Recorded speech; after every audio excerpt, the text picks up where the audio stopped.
আসসালামু আলাইকুম রহমতুল্লাহ। ABC learning এর পক্ষ থেকে আপনাদের সকলকে স্বাগত জানাচ্ছি। সুপ্রিয় শ্রোতা, আমরা আজকে একটি গুরুত্বপূর্ণ টপিক নিয়ে কথা বলবো ইংরেজি গ্রামারের, সেটা হচ্ছে জেরান্ড ও পার্টিসিপল। তো দেখা যায় যে আমরা যারা এই গ্রামার নিয়ে পড়াশোনা করতে যেয়ে বা কম্পিটিটিভ পরীক্ষাগুলোতে জেরান্ড এবং পার্টিসিপলের মধ্যে অনেক সময় একটু আমাদের জন্য কনফিউশন তৈরি হয় যে জেরান্ড কি পার্টিসিপল কি, এই বিষয়গুলো আমাদের অনেক সময় মাথায় থাকে না। তো আমরা জেরান্ড এবং পার্টিসিপলের ব্যবহার নিয়ে আজকে কথা বলবো। আশা করছি আপনারা আমাদের সাথেই থাকবেন।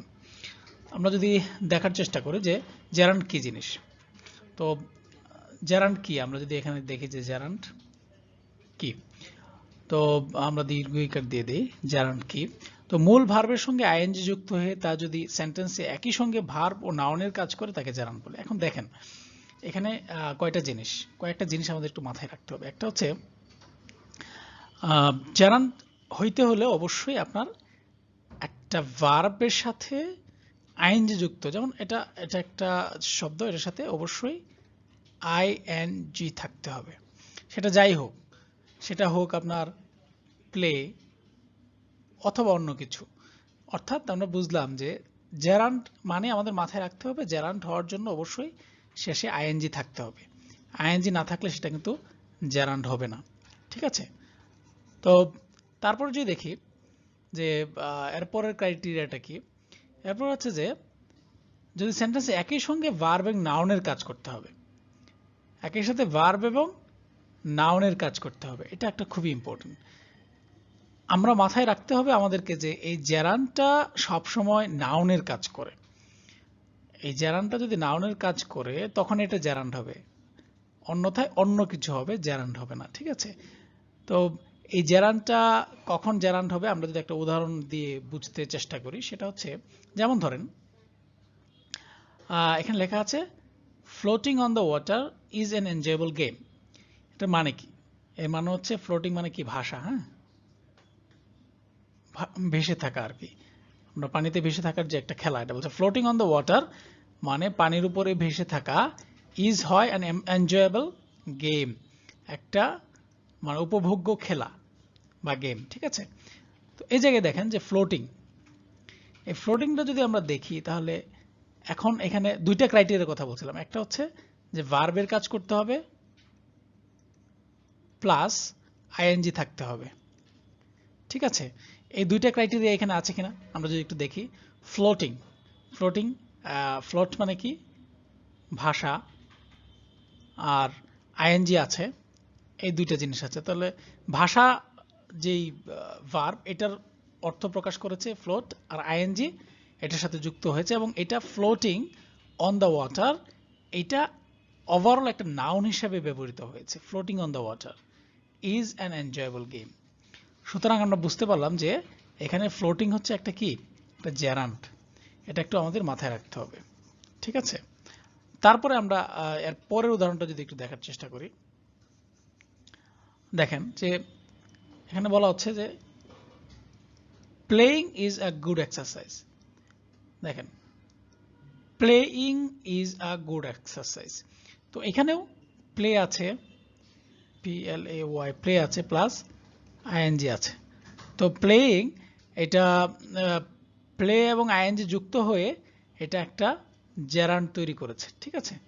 জেরান্ড তৈরি করায় এটা আমাদের এই যে শব্দ সেন্টেন্সটা আছে, এই সেন্টেন্সটাকে অর্থপূর্ণ করেছে। এজন্য এখানে আমাদের বোঝার বিষয় হচ্ছে প্লে এবং আইএনজি দুইটা মিলে playing is a good exercise, খেলা হয় একটি ভালো শরীরচর্চা বা অনুশীলন। এই জায়গায় প্লেইং একটা জেরান্ড। তারপরে যদি আমরা যাই যে জেরান্ডের ব্যবহারটা আসলে কি রূপে হয়, তো আমি যেটা বললাম যেহেতু জেরান্ড হইতে হলে অবশ্যই নাউন হিসেবে ব্যবহার হতে হবে, তাই জেরান্ড ব্যবহার করতে হলে নাউন যে কয়টা ফর্মে ব্যবহৃত হইতে পারে, জেরান্ডগুলো কিন্তু সেই কয়েকটা ফর্মে ব্যবহার হতে পারে। তো নাউন বা জেরান্ড তাহলে কয়টা ফর্মে ব্যবহার হইতে পারে আমরা যদি এখানে দেখি যে সেন্টেন্সের সাবজেক্ট রূপে ব্যবহার হইতে পারে। আগের যে দুইটা দেখলাম, উদাহরণ দেখলাম, সেখানে কিন্তু সাবজেক্ট হিসেবে ব্যবহৃত হয়েছে। তো সাবজেক্ট রূপে জেরান্ড ব্যবহৃত হয়, যেমন swimming, swimming is a good exercise. তো এখানে সুইমিংটা কি হিসেবে ব্যবহার হয়েছে? এটা হচ্ছে জেরান্ড। কেন জেরান্ড হিসেবে ব্যবহার হয়েছে? কারণ সুইমিং একটা নাউন, আর নাউনটা গঠিত হচ্ছে আইএনজি প্লাস একটা ভার্ব নিয়ে, ঠিক আছে।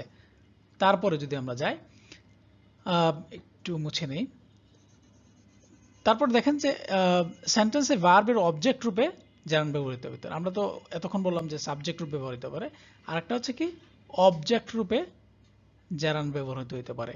আর অবজেক্ট রূপে কি ব্যবহার হতে পারে? নাউনও কিন্তু অবজেক্ট রূপে ব্যবহার হয়। সুতরাং নাউনের জায়গায় যেহেতু আমরা এই জেরান্ডকে বসাইতে পারি, তো উই এনজয়েড আমরা উপভোগ করেছি, মানে করেছি ক্যাচিং ফিশ মানে মাছ ধরা, মাছ ধরা উপভোগ করেছি। এখানে ক্যাচ মানে কি? CATCH, ক্যাচ মানে ধরা। আমরা ক্রিকেট খেলায় যে ক্যাচ বলি, যে ক্যাচ ধরেছে বা ক্যাচ আউট, এটা কিন্তু এই ক্যাচ থেকে, ঠিক আছে। ক্যাচিং ফিশ মানে কি? মাছ ধরা। আর ক্যাচ শব্দটার সাথে আইএনজি যুক্ত হয়ে এটা হয়েছে ক্যাচিং। পাশাপাশি উই এনজয়েড, উই এখানে সাবজেক্ট, এনজয়েড হচ্ছে ভার্ব, পাশাপাশি ক্যাচিংটা হচ্ছে এখানে একটা অবজেক্ট হিসেবে ব্যবহৃত হয়েছে। সুতরাং আমরা বুঝলাম যে জেরান্ড একটি অবজেক্ট হিসেবেও ব্যবহৃত হয়, ঠিক আছে। তার পরবর্তীতে যাই আমরা, এখন ভার্বের কমপ্লিমেন্ট হিসেবেও কিন্তু সেন্টেন্সে জেরান্ড ব্যবহৃত হয়। তো কমপ্লিমেন্ট জিনিসটা সম্পর্কে আপনারা আশা করি ধারণা আছে। তো দেখেন, মাই হবি ইজ ড্রয়িং। এখন মাই হবি ইজ আমার কি শখ, হবি মানে শখ, ঠিক আছে। এই শখটা কি? ইজ হয় ড্রয়িং, মানে আঁকাআঁকি করা বা স্কেচ করা, বা এটাকে কি বলি আমরা, চিত্রাঙ্কন, যাই বলি না কেন। তো ড্রয়িংটা হচ্ছে আমার হবি। এই জায়গায় দেখেন ইজের পরে এই যে ড্রয়িং ব্যবহার হয়েছে, এটা কিন্তু কমপ্লিমেন্ট হিসেবে ব্যবহৃত হয়েছে। সুতরাং ভার্বের এই যে ইজ, ভার্বের কমপ্লিমেন্ট হিসেবে ব্যবহার হচ্ছে ড্রয়িং। আর draw, DRAW plus ING, drawing মানে হচ্ছে আঁকা। সুতরাং মাই হবি ইজ ড্রয়িং, এখানে সাবজেক্ট, এখানে একটি ভার্বের সাথে আইএনজি যুক্ত হয়েছে, এটা নাউন হিসেবে ব্যবহৃত হয়েছে, পাশাপাশি ভার্বের অর্থ দিয়েছে। সুতরাং এটা একটা জেরান্ড। ওকে, তো আমরা পরবর্তী স্লাইডে যাই। যে জেরান্ড প্রিপোজিশনের অবজেক্ট রূপে ব্যবহৃত হতে পারে। আমরা আলোচনা করছি কি যে জেরান্ড কোন কোন ক্ষেত্রে ব্যবহৃত হইতে পারে। তো আরেকটা জায়গায় ব্যবহার হতে পারে, সেটা হচ্ছে যে জেরান্ড প্রিপোজিশনের অবজেক্ট হিসেবে, আমরা ওই সময় ভার্বের অবজেক্ট হিসেবে ব্যবহার হইতে পারে বলছিলাম, পাশাপাশি আমরা এখন বলতেছি প্রিপোজিশনের অবজেক্ট। প্রিপোজিশন সম্পর্কে তো আপনাদের ধারণা আছে, অন, অফ, ইন, অ্যাট, এই যে প্রিপোজিশনগুলো আছে, তো এই প্রিপোজিশনগুলোর অবজেক্ট হিসেবে ব্যবহৃত হতে পারে। দেখেন, Rakib is fond of reading. তো ফন্ড অফ মানে কি আমরা জানি, ফন্ড অফ মানে কি? ফন্ড অফ মানে হচ্ছে আগ্রহী বা মানে পছন্দ করে এরকম, ঠিক আছে। তো এখন দেখেন ফন্ড অফ রিডিং মানে কি? মানে সে পড়ুয়া, পড়ার প্রতি খুব তার আগ্রহ, ঠিক আছে। তো এই যে রিডিং, এই রিডিংটা মূলত হচ্ছে প্রিপোজিশন অফ এর একটা অবজেক্ট। এই কারণে এই রিড থেকে আর ইআরডি, রিড প্লাস আইএনজি যুক্ত হয়েছে রিডিং। আর আইএনজি যুক্ত কেউ যদি নাউনের জায়গায় বসে নাউন হিসেবে কাজ করে, তাহলে আমরা জানি এটা কি একটা জেরান্ড। তাই এখানে অফ এর প্রিপোজিশন হিসেবে অবজেক্ট হিসেবে ব্যবহৃত হয়েছে, সুতরাং এখানেও একটা জেরান্ড হিসেবে ব্যবহৃত হয়েছে। প্রিয় উপস্থিতি, আমরা জেরান্ড সম্পর্কে মোটামুটি শেষ দিকে আসছি। তবে সর্বশেষ এখানে আরেকটা জিনিস আমরা একটু বলতে পারি যে জেরান্ড কখনো কখনো আপনার সেন্টেন্সে একটা কম্পাউন্ড নাউন হিসেবে ব্যবহৃত হয়। কম্পাউন্ড নাউন তো বুঝতেই পারছেন, কম্পাউন্ড নাউন কি? নাউন তো নাউনই, ঠিক না, নাম। আর কম্পাউন্ড নাউন মানে কি? মানে কয়েকটা বিষয় নিয়ে, আগে পরে কয়েকটা জিনিস নিয়ে গঠিত একটা নাম হচ্ছে কম্পাউন্ড নাউন, ঠিক আছে। তো কম্পাউন্ড নাউন আমরা যে উদাহরণটা দেখি, this is the walking place of the city. এই যে দ্য ওয়াকিং প্লেস, এটা সবটা মিলে একটা কম্পাউন্ড নাউন তৈরি করেছে। এই কম্পাউন্ড নাউন তৈরি করায় এখানে এটা জেরান্ড হিসেবে ব্যবহৃত হয়েছে। ওয়াকিং প্লেস, ওয়াক মানে কি? হাঁটা। ওয়াক মানে WALK, ওয়াক। কেউ কেউ ওয়ালকও বলে, এটা ভুল। সুতরাং ওয়াকিং, ঠিক আছে। Walking place of the city, এটা হচ্ছে ওয়াকিং প্লেস, হাঁটার জায়গা, এই সিটির শহরের হাঁটার জায়গা হচ্ছে এটা। সুতরাং ওয়াকিংটা একটা কম্পাউন্ড নাউন হিসেবে ব্যবহৃত হয়েছে। ঠিক আছে, তারপর দেখেন যে এখন আমরা যে পার্টিসিপলে চলে যাই, আমরা এতক্ষণ জেরান্ড নিয়ে কথা বলেছিলাম। তো পার্টিসিপল নিয়ে যদি কথা বলি, যে জেরান্ড এবং পার্টিসিপলের যেই পার্থক্যটা আপনাদের মনে রাখতে হবে। আমরা বলছিলাম আমরা যে একটু মনে রাখার স্বার্থে আমরা যদি কিছু জিনিস একটু খেয়াল রাখি, যে ধরেন জেরান্ডের ক্ষেত্রে বলেছিলাম জেরান্ড কি করে, জেরান্ডে জি দিয়ে বোঝাচ্ছি, জেরান্ড কাজ করে হচ্ছে নাউনের। ঠিক আছে, জেরান্ড কি করে, ভার্ব, একটা ভার্বের অর্থ দিয়ে পাশাপাশি নাউন হিসেবে ব্যবহৃত হয়। ঠিক আছে, জি, জি শব্দটা কি, আর একটা হচ্ছে পার্টিসিপলটা যদি আমরা পি দিয়ে প্রকাশ করি, আর এখানে আমরা বলবো এ, এ মানে অ্যাডজেক্টিভ। এটা একটু মাথায় রাখা দরকার। কেন বলছি এটা, ধরেন জি হচ্ছে আগে লেটার্সগুলোর মধ্যে বা অ্যালফাবেটের মধ্যে, জি হচ্ছে আগে ইংরেজিতে, আর পি হচ্ছে পরে। ঠিক আছে, তো স্বাভাবিকভাবেই জি এর সাথে নাউন কেন যায়, কারণ হচ্ছে নাউনটা আমরা যখন পার্টস অফ স্পিচ পড়ি নাউনটা আগে বলি, নাউন, প্রোনাউন, অ্যাডজেক্টিভ। তো জি বা জেরান্ডটা সবসময় নাউন হিসেবে ব্যবহৃত হয়, কারণ জিটা আগে, আমি মনে রাখার জন্য বলছি আর কি, আর নাউনটাও সবার আগে এই হিসাবে। আবার এখানে যে পার্টিসিপল, এটার ক্ষেত্রে আমরা নাউন, প্রোনাউন, অ্যাডজেক্টিভ বলি। সুতরাং এটা অ্যাডজেক্টিভটা পরে। এটা আপনারা জাস্ট কেউ যে মনে রাখতে চান এভাবে মনে রাখতে পারেন। অনেক সময় আমাদের একটু কনফিউশন হয় এই জন্য। তো আমরা এখন দেখি বিস্তারিত, যদি আমরা দেখি যে দেখেন এখানে কোনো সেন্টেন্সে ভার্ব এর যে ফর্ম একই সঙ্গে ভার্ব এবং অ্যাডজেক্টিভের কাজ করে। দেখেন জেরান্ডের সাথে পার্টিসিপলের পার্থক্যের জায়গাটা হচ্ছে এখানে, যে ভার্ব হিসেবে কিন্তু জেরান্ডও ব্যবহার হয়, পাশাপাশি ব্যবহার হয়তো নাউন হিসেবে, কিন্তু এখানে দেখেন এখানে পার্টিসিপলের ক্ষেত্রে কথা হচ্ছে যে এটা অ্যাডজেক্টিভ হিসেবে ব্যবহৃত হবে। আগে যেটা দেখছিলাম যে জেরান্ড কি হিসেবে ব্যবহৃত হয়, নাউন হিসেবে, বাট এইখানে পার্টিসিপল হওয়ার ক্ষেত্রে অবশ্যই এটা একটা অ্যাডজেক্টিভ হিসেবে ব্যবহৃত হবে। আর যদি অ্যাডজেক্টিভ হিসেবে ব্যবহৃত হয় তখনই এটা পার্টিসিপল বলে গণ্য হবে। আমরা উদাহরণে যাব। তো এটা একটু মাথায় রাখতে হবে, জেরান্ড এবং পার্টিসিপলের মেইন পার্থক্যটা হচ্ছে এখানে যে জেরান্ড সবসময় নাউন হিসেবে ব্যবহৃত হয় আর পার্টিসিপলটা একটা অ্যাডজেক্টিভ হিসেবে ব্যবহৃত হয়। এখন যেমন ধরেন এখানে লেখা আছে a blooming flower is beautiful to look at. ঠিক আছে, a blooming flower is beautiful to look at. Look at মানে কি আপনারা জানেন একসাথে, লুক এট মানে হচ্ছে, টু লুক এট মানে কি, দেখতে। ঠিক আছে, টু লুক এট মানে দেখতে। তাই আ ব্লুমিং ফ্লাওয়ার একটা ফুল যেটা প্রস্ফুটিত হয়েছে, এরকম ফুল কি, ইজ বিউটিফুল মানে খুবই চমৎকার, টু লুক এট দেখতে। তো এখানে আমাদের আলোচনার জায়গা হচ্ছে পার্টিসিপল, এটা হচ্ছে ব্লুমিং। ব্লুমিংটা এখানে হচ্ছে পার্টিসিপল। কেন, আমরা যেটা বলেছিলাম ওটার সাথে ক্রাইটেরিয়া যদি মিলে, যে এটা অবশ্যই একটা ভার্ব হবে, BLOOM, ব্লুম প্লাস আইএনজি আছে। এটা অর্থাৎ আমাদের প্রথম যে ক্রাইটেরিয়া ছিল, এটা ভার্ব হবে প্লাস আইএনজি হবে। এটা কি হিসেবে ব্যবহৃত হবে, তারপরে দেখতে হবে যে আমাদের এটা কি হিসেবে ব্যবহৃত হয়েছে। এটা একটা ব্লুমিংটা একটা অ্যাডজেক্টিভ হিসেবে ব্যবহৃত হয়েছে। কেননা আমরা জানি যে কোনো একটা নাউনকে যা কি করে, নাউন বা প্রোনাউনকে যদি মডিফাই করে সেটা হচ্ছে অ্যাডজেক্টিভ। আর এটা সহজে বোঝার জন্য দেখেন একটা আর্টিকেল আছে প্লাস একটা অতিরিক্ত শব্দ আছে যেটাকে আমরা অ্যাডজেক্টিভ ধরছি, প্লাস এরপর একটা ফ্লাওয়ার নাউন আছে। আমরা জানি যে এখানে দেখেন যে আর্টিকেল তারপর হচ্ছে নাউন, এর মাঝে যদি একটা মাত্র শব্দ থাকে তাহলে এটা সবসময় অ্যাডজেক্টিভ হয়। এই জিনিসটা আমরা একটু মাথায় রাখতে পারি। আর্টিকেল তারপরে নাউন, মাঝখানে যদি একটা মাত্র শব্দ থাকে সেটা সবসময় অ্যাডজেক্টিভ হয়।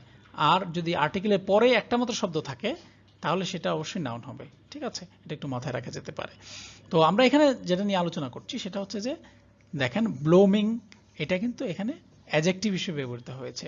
সুতরাং a blooming flower is beautiful to look at, এখানে এই ব্লুমিং কি হিসেবে ব্যবহৃত হয়েছে আপনাকে যদি প্রশ্ন করা হয় তাহলে আপনি বলবেন এখানে একটা পার্টিসিপল হিসেবে ব্যবহৃত হয়েছে। ওকে, তারপর পরে যাই আমরা আগাই। তো দেখেন যে পার্টিসিপল সাধারণত তিন প্রকার। এখন কথা হচ্ছে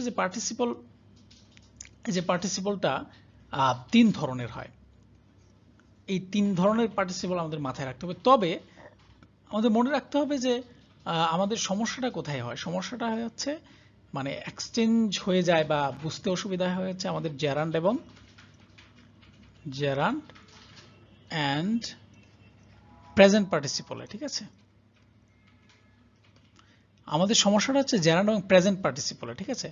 প্রেজেন্ট পার্টিসিপলের সাথে আমাদের জেরান্ডের ঝামেলাটা এই জন্য হয় যে প্রেজেন্ট পার্টিসিপল এবং জেরান্ড দেখতে একই রকম। ধরেন উদাহরণস্বরূপ যে ইটিং, ঠিক আছে, EATING, ইটিং, এই যে এটা কিন্তু আমরা বাক্যে ব্যবহার অনুযায়ী আমরা এটাকে জেরান্ডও বানাতে পারবো, আবার এটাকে একটা প্রেজেন্ট পার্টিসিপল বানাতে পারবো, ঠিক আছে। এই জন্য আমাদেরকে মাথায় রাখতে হবে যে জেরান্ডটা অবশ্যই নাউন হিসেবে ব্যবহৃত হবে আর পার্টিসিপলটা অবশ্যই অ্যাডজেক্টিভ হিসেবে ব্যবহৃত হবে, ঠিক আছে। তাহলে আমাদের প্রেজেন্ট পার্টিসিপল এবং জেরান্ডের এই বিষয়টা যেন আমাদের কনফিউজড না করে। আর এটার জন্য বিস্তারিত আলোচনা আমরা অন্য একটা ভিডিও বানাবো, আশা করি আপনারা আমাদের সাথেই থাকবেন। তারপরে যাই, আমরা একটু যদি বিস্তারিত আলোচনা করি, দেখেন প্রেজেন্ট পার্টিসিপলের ক্ষেত্রে ভার্বের প্রেজেন্ট ফর্মের সাথে আইএনজি যুক্ত হয়, আর যদি ভার্ব অ্যাডজেক্টিভের কাজ করে তাকে প্রেজেন্ট পার্টিসিপল বলে। আমরা যে আগে সংজ্ঞাটা দিয়েছিলাম পার্টিসিপলের, এটা মূলত এই প্রেজেন্ট পার্টিসিপলের সংজ্ঞাটাই আমরা দেওয়ার চেষ্টা করেছিলাম। এখন দেখেন এই যে birds are flying the sky, birds are flying in the sky, ঠিক আছে। এখানে দেখেন যে প্রেজেন্ট ফর্ম আইএনজি যুক্ত হয়েছে, ভার্ব এবং অ্যাডজেক্টিভের কাজ করেছে, বার্ডসকে মডিফাই করেছে ফ্লাইংটা, এই কারণে এখানে ফ্লাইং হচ্ছে একটা প্রেজেন্ট পার্টিসিপল। প্রেজেন্ট পার্টিসিপল কিসের জন্য, প্রেজেন্ট পার্টিসিপল কেমনে গঠিত হয়, ভার্বের সাথে আইএনজি যুক্ত হয়ে প্রেজেন্ট পার্টিসিপল গঠিত হয়। তারপরে যদি আমরা আসি যে পাস্ট পার্টিসিপলের ক্ষেত্রে, ভার্বের যে ফর্ম একই সঙ্গে ভার্বের পাস্ট পার্টিসিপল ফর্ম এবং ভার্বাল অ্যাডজেক্টিভ বোঝায় তাকে পাস্ট পার্টিসিপল বলে। এখন পাস্ট পার্টিসিপল বোঝার জন্য আমাদের একটু মাথায় রাখতে হবে, আমরা যে উদাহরণটা দেখি যে যেমন the work was finished, the work এখানে নাউন, তার হচ্ছে ওয়াজ ভার্ব ফিনিশড, তাহলে এখন বুঝতে হবে যে আমাদের এই ফিনিশ শব্দটা হচ্ছে এখানে একটা past participle. Past participle form নামে আমরা একটা ফর্মের কথা জানি, গো, ওয়েন্ট, গন, এগুলো কি V1 V2 V3, সুতরাং একটা V2 বা পাস্ট পার্টিসিপল ফর্ম। তো এখন এই যে ভার্বাল অ্যাডজেক্টিভ কি, ভার্ব থেকে যে অ্যাডজেক্টিভ তৈরি হয় সেটা কি ভার্বাল অ্যাডজেক্টিভ, ঠিক না। তো পাস্ট পার্টিসিপল ফর্ম এবং ভার্বাল অ্যাডজেক্টিভ বোঝায় তাকে পাস্ট পার্টিসিপল বলে। এই দুইটা জিনিস একসাথে হইতে হবে, ঠিক আছে। তারপরে যদি যে আমরা পারফেক্ট পার্টিসিপলের ক্ষেত্রে, এখন পার্টিসিপলের মধ্যে পারফেক্ট আমরা শুনলে আমরা বুঝি যে এটা এমন একটা জিনিস যেটা আসলে পার্টিসিপল পাশাপাশি এটার সাথে একটা এমন কিছু যুক্ত আছে যেটা এই যে HAVING, হ্যাভিং। এখন দেখি আমরা উদাহরণ আগে এটা দেখি, সংজ্ঞাটা দেখি যে পারফেক্ট পার্টিসিপলকেও পাস্ট পার্টিসিপল বলে কারণ দুইটাই পাস্ট, ঠিক আছে। আমরা তিনটা ফর্ম জানি না ভার্বের, যেমন ধরেন V1, তারপর হচ্ছে V2, আচ্ছা V3, strong verb, week verb, এগুলো তো সবাই আমরা পড়েছি, ঠিক না। তো সে জায়গায় আমরা যদি এটাকে যদি হ্যাভকে যদি আমরা বলি, ধরেন হ্যাভকে যদি আমরা বলি যেটা বেস ফর্ম, তাহলে কি হবে হ্যাভ, তারপর হচ্ছে হ্যাজ, তারপর হচ্ছে হ্যাড। তো আমরা মানে এখানে যে জিনিসটা আমাদের বোঝার সেটা হচ্ছে যে আমরা সবসময় দেখব যে পার্টিসিপলের ক্ষেত্রে যেটা হবে যে অবশ্যই হ্যাভিং থাকবে এখানে, এই যে হ্যাভিং যুগ হয়ে, ওকে। তো এই যে হ্যাভিং যুগ হইতে হবে কিসের সাথে, এটা হচ্ছে পাস্ট পার্টিসিপলের পূর্বে হ্যাভিং যুগ হয়ে পাস্ট মানে পারফেক্ট পার্টিসিপল হবে, আর ভার্বাল অ্যাডজেক্টিভের কাজ করবে। যেমন having gone to Dhaka I found a job, Dhaka যাইয়া আমি একটা চাকরি পেয়েছিলাম। হ্যাভিং গন, ঢাকা যাইয়া আমি একটা কি করেছিলাম, একটা জব পেয়েছিলাম, ঠিক আছে।